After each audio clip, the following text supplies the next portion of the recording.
हाँ जी दोस्तों, कैसे हो आप सभी। तो लेकर आ गया हूँ मैं फिर से आपके लिए बहुत ही ज़बरदस्त वीडियो। आज के इस वीडियो में हम जानने वाले हैं कि BMLT कोर्स क्या होता है।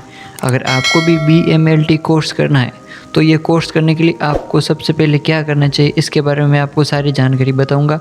और आखिरकार इस कोर्स के अंदर क्या होता है और इस कोर्स को करने की फीस कितनी है, ये कोर्स करने के बाद आप कौन से क्षेत्र में जा सकते हैं, इसके बारे में मैं आपको आज के इस वीडियो में सारी जानकारी बताऊंगा। तो भारत में BMLT कोर्स करने के लिए बेस्ट कॉलेज कौन कौन से हैं, अगर आपने BMLT कोर्स कर लिया है तो आपकी सैलरी कितनी होगी, इसके बारे में मैं आपको आज के इस वीडियो में सारी जानकारी बताऊंगा। तो सबसे पहले हम बात कर लेते हैं कि BMLT क्या होता है। तो BMLT कोर्स मेडिकल के क्षेत्र से जुड़ा हुआ एक ग्रेजुएशन कोर्स होता है, अर्थात जिन्हें मेडिकल के क्षेत्र में अपना कैरियर बनाना है वे BMLT कोर्स को कर सकते हैं। ये एक डॉक्टर बनने जैसा ही महत्वपूर्ण कोर्स है। BMLT कोर्स उनके लिए होता है जो लोग लैब टेक्नीशियन बनाना चाहते हैं। एक तरह से आप जब भी कभी अपना या अपने किसी जानने वाले का चेकअप करवाने के लिए डॉक्टर के पास जाते हैं, तब डॉक्टर ने कितनी बार आपको कहा होगा ये टेस्ट करवा के आओ। तो ऐसे में आप हॉस्पिटल के बाहर जाकर के किसी बाहर की लैब से आप वो टेस्ट करवाते हैं। आखिरकार BMLT की फुल फॉर्म क्या है, तो मैं आपको बता दूं कि इसकी full form bachelor in medical laboratory technology है, जिसे हिंदी में लैब तकनीशियन का कोर्स भी कहते हैं। दरअसल ये पैरामेडिकल कोर्स है जिसमें लैब और डायग्नोस्टिक सेंटर से जुड़ी जानकारी प्राप्त की जाती है। तो इसके बाद हम बात कर लेते हैं कि अगर आपको BMLT कोर्स करना है तो ये कोर्स करने के लिए आपके अंदर कुछ योग्यता यानी क्वालिफिकेशन होनी चाहिए। तो मैं बता देता हूँ इसमें क्या क्या क्वालिफिकेशन चाहिए। तो जो भी स्टूडेंट इस कोर्स को करना चाहता है वे स्टूडेंट किसी भी मान्यता से प्राप्त 12वीं कक्षा पास होना जरूरी है और उसके 12वीं में न्यूनतम 50% अंक होने अनिवार्य है। 12वीं में छात्र के PCM या PCB यानी फिजिक्स, केमिस्ट्री, मैथ या बायो विषय से पढ़ाई होनी जरूरी है, तभी वे ये कोर्स कर सकता है। कुछ संस्थानों में इस कोर्स में प्रवेश देने के लिए छात्रों को प्रवेश परीक्षा भी देनी पड़ती है। प्रवेश परीक्षा पास करने वाले छात्र ही कोर्स में एडमिशन ले सकते हैं। इसके बाद हम बात कर लेते हैं कि आखिरकार BMLT कोर्स कितने साल का होता है। तो बेसिकली ये कोर्स 3 वर्ष का होता है। इस कोर्स में छात्रों को 3 वर्षों तक विभिन्न लैब सुविधाओं का सैद्धांतिक और प्रायोगिक ज्ञान दिया जाता है। जिन कॉलेज में सेमेस्टर सिस्टम होता है वहाँ इस कोर्स में भी सेमेस्टर परीक्षा ली जाती है। इस तरह BMLT कोर्स में कुल 6 सेमेस्टर होते हैं। प्रत्येक वर्ष में 6 महीने के अंतराल में 2 सेमेस्टर परीक्षाएं पास करने के बाद ही छात्र अगले वर्ष में प्रवेश करता है। तो अगर आपने BMLT कोर्स करने का फैसला बना लिया है तो इस कोर्स को करने के लिए आखिरकार कितनी फीस लगती है, इसके बारे में मैं आपको बता देता हूँ कि BMLT कोर्स आप गवर्नमेंट और प्राइवेट दोनों इंस्टीट्यूट से कर सकते हैं।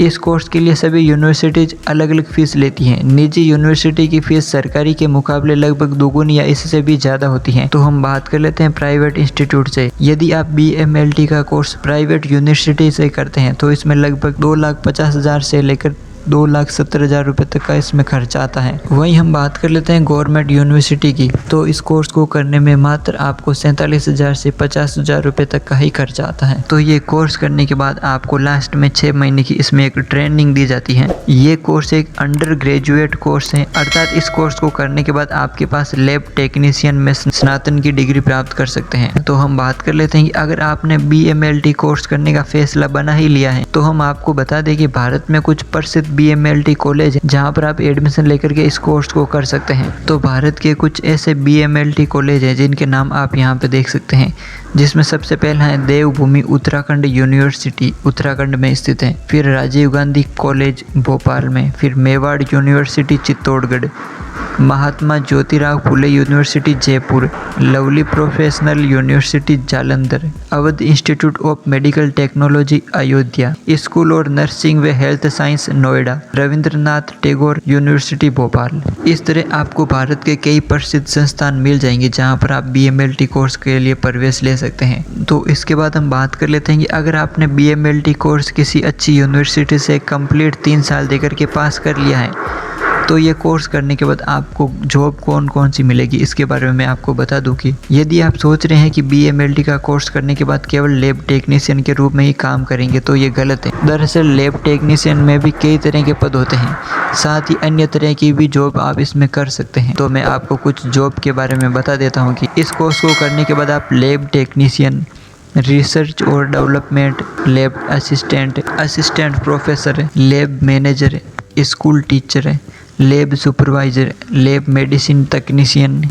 System analyst, health visitor, physician associate, X ray तकनीशियन, हेल्थ केयर एडमिनिस्ट्रेशन इत्यादि आदि का काम आप कर सकते हैं। तो इस तरह से आप BMLT का कोर्स करके आपके पास लैब टेक्नीशियन के अलावा कई तरह के कैरियर के स्कोप है जिसमें आप अपना भविष्य बना सकते हैं। तो हमारे टॉपिक का सबसे आखिरी सवाल है कि BMLT कोर्स करने के बाद आखिरकार सैलरी कितनी मिलती है। तो अगर हम इसमें सैलरी की बात कर लें तो हम आपको बता दें कि इसमें सैलरी एक समान नहीं होती है। दरअसल ये पूर्ण रूप से आपके कॉलेज, आपके अनुभव और आपको मिली नौकरी, अस्पताल, शहर इत्यादि कई कारणों पर निर्भर करता है। ऐसे में यदि हम BMLT का कोर्स करने वाले लोगों की अगर आम सैलरी की बात करें तो वे लगभग सालाना 3 लाख से 5 लाख रुपए तक होती हैं। जैसे जैसे अनुभव बढ़ता जाएगा वैसे वैसे आपकी पोस्ट और सैलरी दोनों ही बढ़ती चली जाएगी। तो इस तरह से आप BMLT कोर्स कर सकते हैं। मुझे उम्मीद है आज की इस वीडियो में मैंने आपको BMLT कोर्स के बारे में जो जानकारी बताई है वो आपके लिए बहुत ही यूजफुल रही होगी। चैनल पे नए हो तो चैनल को सब्सक्राइब करें। मिलते हैं जल्दी नेक्स्ट वीडियो में, तब तक के लिए जय हिंद।